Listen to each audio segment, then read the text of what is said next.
क्या फांसी देना जरूरी है या फिर गोली मार के भी किसी दोषी को मारा जा सकता है?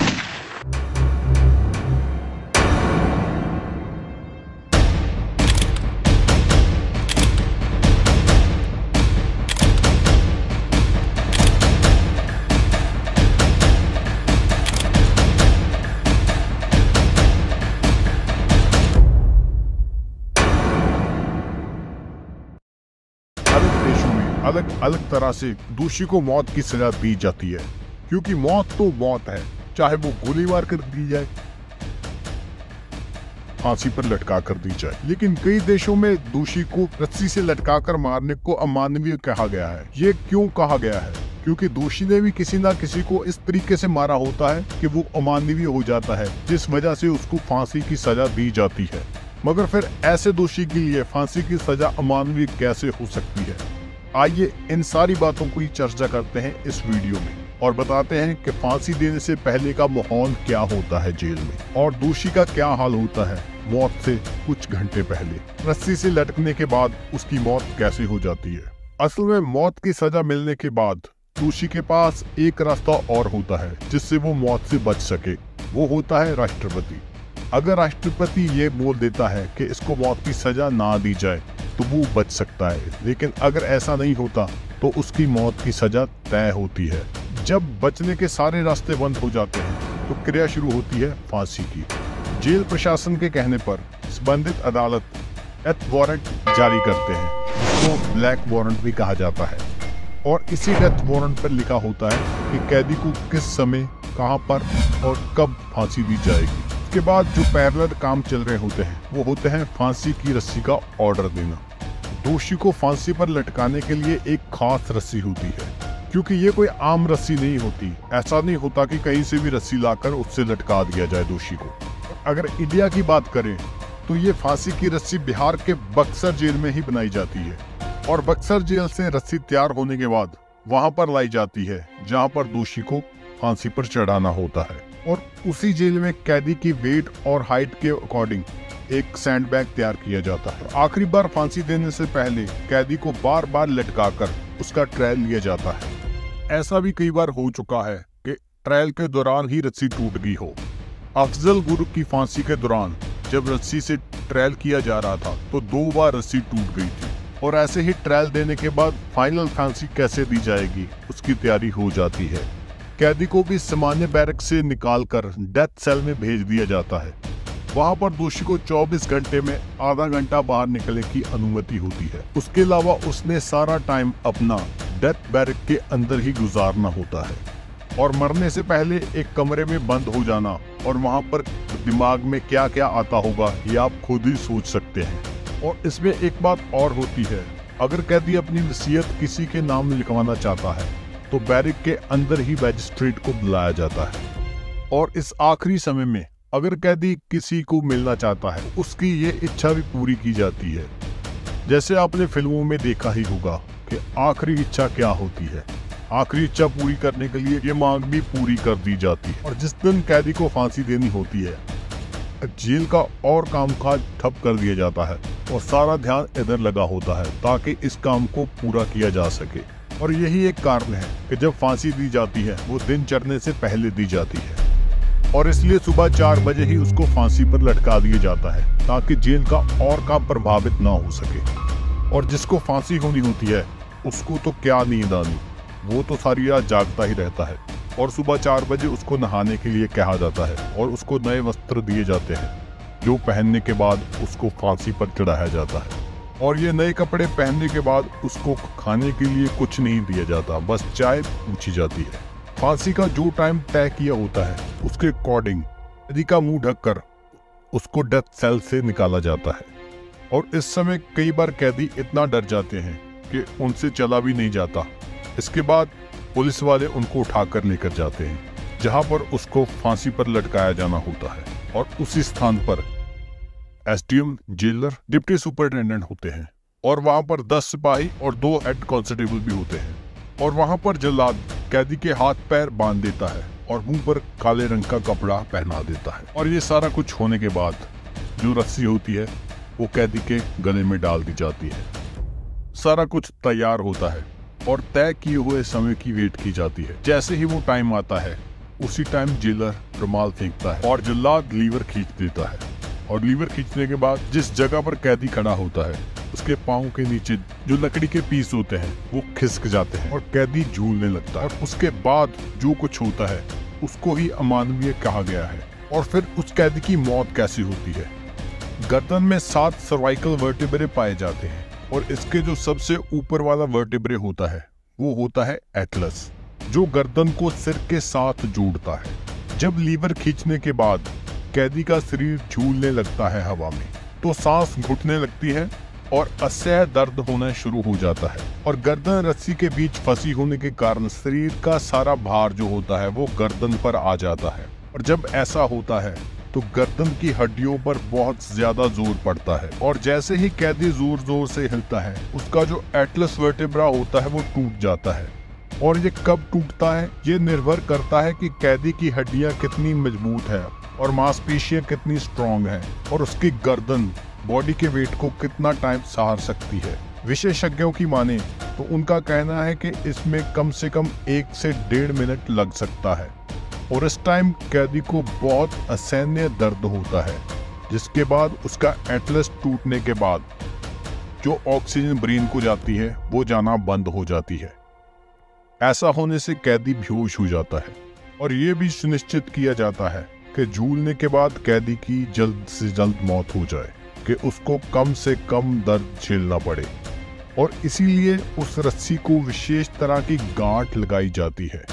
एक्सपर्ट का कहना यह है कि दोषी को जल्दी से जल्दी मरने के लिए जो गांठ होती है वो ठुड्डी के नीचे लगाई जाती है, ताकि जैसे ही लीवर खींचा जाए और दोषी की गर्दन पीछे की तरफ हो जाए और आसानी से एटलस टूट जाए और दोषी की जल्दी से जल्दी मौत हो जाए।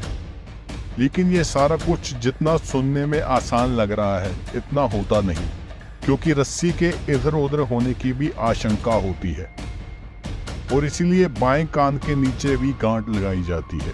तब लीवर खींचने पर दोषी की गर्दन बाईं तरफ झुक जाती है, शरीर थोड़ा बाईं तरफ खिसक जाता है और ऐसा होने पर भी एटलस सबसे पहले जल्दी टूट जाता है और ऐसा होने के बाद उसकी मौत हो जाती है। और इस प्रक्रिया के बाद आधे घंटे बाद डॉक्टर कैदी की नब्ज चेक करता है।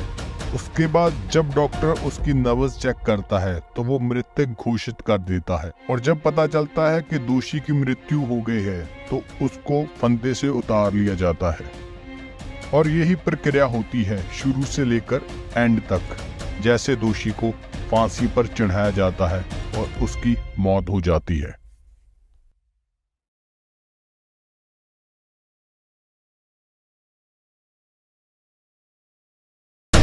फांसी देते समय दोषी का मुंह काले कपड़े के साथ ढक क्यों दिया जाता है?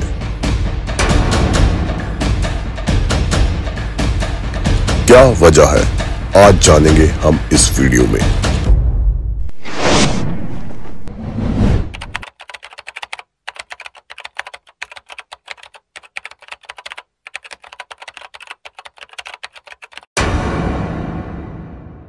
फांसी हमारे देश में उस इंसान को दी जाती है जिसने बहुत ही घिनौने से घिनौना काम किया हो और उसकी सजा होती है फांसी।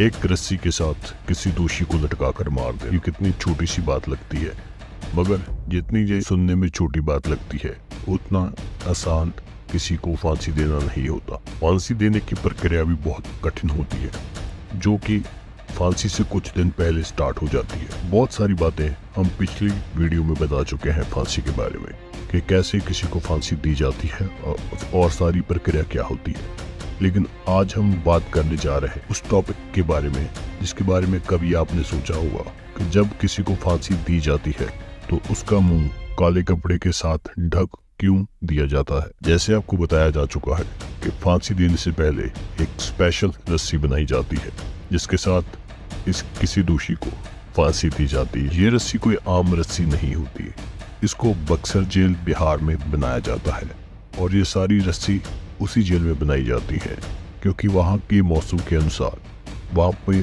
जो रस्सी बनाई जाती है वो काफ़ी सॉलिड होती है कंपैरिजन करें तो दूसरी रस्सियों के मुकाबले। क्योंकि ये रस्सी सॉलिड इसलिए होना ज़रूरी है क्योंकि जब भी इस पर किसी दोषी को लटकाया जाना होता है तो उसकी डेथ जल्दी से जल्दी हो जाए, ना कि रस्सी टूट जाए। इसलिए स्पेशल रस्सी बक्सर जेल से बनवाई जाती है जिसके साथ दोषी को फांसी दी जाती है। और ये रस्सी काफी सॉलिड होती है और फांसी देते समय रस्सी टूट ना सके और दोषी की मौत आसानी से हो जाए। इसके लिए कई बार पहले ट्रायल भी किए जाते हैं जेल में। और अब आप सोच रहे होंगे कि ये ट्रायल कैसे किए जाते होंगे। आप सोच रहे होंगे शायद उस दोषी के साथ ये ट्रायल किए जाते होंगे, लेकिन ये बात सही नहीं है। जब ट्रायल किया जाता है रस्सी पर लटका कर देखा जाता है कि रस्सी सॉलिड है और आसानी से फांसी दी जा सकती है या नहीं। इसके लिए प्लान किया जाता है। दोषी का जो वेट होता है उसके वेट के अकॉर्डिंग एक बोरी ली जाती है जिसमें मिट्टी भरी जाती है और उसका वेट दोषी के वेट से काफ़ी ज़्यादा रखा जाता है ताकि दोषी के वेट को ये रस्सी आसानी से झेल सके। और इसलिए ज़्यादा वेट रखकर ये देख लिया जाता है कि रस्सी सॉलिड है या नहीं। अगर रस्सी उस बोरी का वेट हैंडल कर लेती है तो आसानी हो जाती है कि ये टूटने की बात नहीं रहती कि जब फांसी दी जाएगी तो रस्सी टूट जाए। और इसलिए ये सारा कुछ करके देखा जाता है। दोषी का वेट देखा जाता है कितना है, उसके अकॉर्डिंग एक बोरी लेकर उसमें मिट्टी भर दी जाती है। मिट्टी भरने के बाद ये देखा जाता है और उस रस्सी के साथ लटकाकर बार बार ट्रायल लिया जाता है कि दोषी जब फांसी पर चढ़ाया जाएगा वो गिर तो नहीं पड़ेगा या रस्सी टूट तो नहीं जाएगी। ऐसा सारा कुछ करके देखा जाता है। इसके बाद फाइनल हो जाता है जब उनको पता चल जाता है कि रस्सी सॉलिड है। उसके बाद फाइनल प्रक्रिया की जाती है जिसके साथ दोषी को फांसी देनी होती है। और फांसी देने से पहले जब दोषी को लाया जाता है फांसी वाले स्थान पर, उसके बाद उसके मुंह पर एक काले रंग का कपड़ा पहना दिया जाता है। और इससे पहले एक बात और जानने वाली है, वो ये है कि दोषी को फांसी देने का कारण ये होता है कि उसने बहुत घिनौना अपराध किया होता है जिसके लिए उसको माफ़ी नहीं दी जा सकती और फांसी दी जाती है ताकि वो आगे जाकर कोई ऐसा काम ना कर सके, इसलिए फांसी दी जाती है। मगर इस टाइम जब दोषी को फांसी दी जाती है तो दोषी के साथ भी कुछ ऐसा हो जाता है जो बहुत घिनौना होता है। कई बार इंसान का वेट ज़्यादा होने के कारण गर्दन टूटने का भी डर रहता है। और सोचकर देख सकते हैं कितना घिनौना लगता है कोई इंसान रस्सी के साथ लटक रहा हो और उसकी गर्दन अलग हो जाए धड़ से और वेट ज़्यादा होने के कारण। ये कितनी घिनौनी सजा होगी किसी दोषी के लिए। और इसीलिए एक बात आपको क्लियर होगी जब किसी दोषी को जेल में फांसी दी जानी होती है तो उसमें बहुत सारी प्रक्रिया ऐसी की जाती है जिसमें इन सब बातों का ध्यान रखा जा सके। और इसी में एक प्रक्रिया होती है, दोषी के सर को काला कपड़ा दिया जाता है।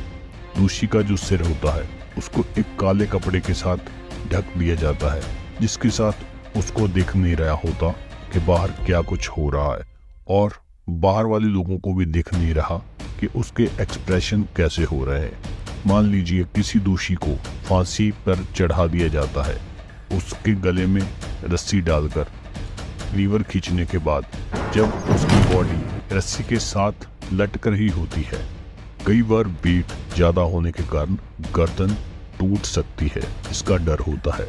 या फिर वेट ज़्यादा होने के कारण जो गर्दन के साथ मांसपेशियां होती है वो काफ़ी ढीली हो जाती है और लटकने लगता है शरीर। और गर्दन जैसे हम मान सकते हैं जैसे गर्दन लंबी हो जाती है। और इसीलिए जब काला कपड़ा पहनाया होता है दोषी के सर पर तो एक्सप्रेशन होते हैं वो हमें दिखते नहीं, क्योंकि ये बहुत भद्दे एक्सप्रेशन हो जाते हैं। आपने देखा होगा जब कोई इंसान मर जाता है तो उसका जो फेस होता है वही इंसान जब जीवित होता है उससे काफ़ी अलग होता है। और यही बात यहाँ पर होती है, जब उसको लटका दिया जाता है रस्सी पर तो उसके जो फेस एक्सप्रेशन है वो बहुत डरावने और भद्दे हो जाते हैं। इसलिए उसके मुंह पर काला कपड़ा पहना होता है ताकि वो एक्सप्रेशन जो होते हैं वो बाहर ना दिख सके। कि जब भी किसी को फांसी पर लटकाया जाता है तो उसको लटकाने के बाद जो फेस होता है वो काफी क्रूप लगने लग जाता है। और कई बार ऐसा भी होता है, जो दोषी को फांसी पर चढ़ाया जाता है उसकी आंखें जो हैं वो भी बाहर आने लग जाती है। और कई बार ऐसा होता है, जीभ बाहर आ जाती है और फेस एक्सप्रेशन इतने भद्दे हो जाते हैं। तो इन सभी बातों को मद्देनजर रखते हुए का फेस किसी को ना दिखे, इसलिए एक काला कपड़ा लेकर उसको उसके मुंह पर ढक दिया जाता है, जिसके साथ जब उसको फांसी दी जानी होती है तो वो किसी को उसका चेहरा दिखता नहीं। और उसके बाद जब उसको फांसी पर लटके हुए काफी टाइम हो जाता है तो पहले से वहां पर एक डॉक्टर मौजूद होता है जो कि ये क्लियर करता है कि उसकी डेथ हो चुकी है या नहीं। और एक बात आपको और बताने वाली ये है जो आप सुनकर हैरान रह जाओगे कि कई बार ऐसा होता है कि दोषी को रस्सी पर लटकाया गया है और उसकी मौत नहीं हो रही, तो कई बार उसको खींचा जाता है जिसके साथ उसकी मौत हो जाए। ये बात सुनने में बहुत भद्दी लगती होगी, लेकिन ऐसा भी कई बार हुआ है। क्योंकि किसी दोषी की डेथ होना इस बात पर निर्भर करता है कि उसकी बॉडी या उसकी गर्दन की मांसपेशियां कितनी स्ट्रॉन्ग है। इसी को मद्देनजर रखते हुए ही उसकी डेथ होती है। जब लीवर खींचने के बाद बॉडी लटकने लगती है, वहाँ पर मौजूद डॉक्टर जाकर चेकिंग करता है कि असल में सांस निकल चुके हैं, बंदे की डेथ हो चुकी है या वो अभी जिंदा है। इसी को कंफर्म करना होता है डॉक्टर ने। और वहाँ पर मौजूद डॉक्टर उस लटकी हुई लाश पर ही ये चेक करता है उसकी नब्ज कि ये जिंदा है या मर गया है। उसको उतारा नहीं जाता, वहाँ पर ही चेक किया जाता है कि उसकी मौत हो चुकी है। जब ये क्लियर हो जाता है कि उसकी मौत हो चुकी है तो डॉक्टर वहाँ पर मौजूद मैजिस्ट्रेट को ये बात कंफर्म करते हैं और उसके बाद ये नोटिस में लिया जाता है और साइन किए जाते हैं कि इस दोषी की डेथ हो चुकी है। उस पर डॉक्टर के और वहाँ पर मौजूद जो होते हैं उनके साइन होते हैं, जिससे ये क्लियर हो जाता है कि दोषी की डेथ हो चुकी है। और इसी प्रकार जब दोषी की डेथ हो जाती है, दोषी की मौत के बाद ये बॉडी होती है दोषी के घर वालों को दे दी जाती है। और कई केस ऐसे भी हो चुके हैं जब बॉडी दोषी के घर वालों को नहीं दी गई, वहां पर ही दफना दी गई। इंडिया में भी ऐसे केस हो चुके हैं। अभी आपको इस बारे क्लैरिटी होगी कि किस लिए किसी दोषी को फांसी देने से पहले काला कपड़ा उसके मुंह पर पहनाया जाता है, जिससे उसका मुंह ढक दिया जाता है।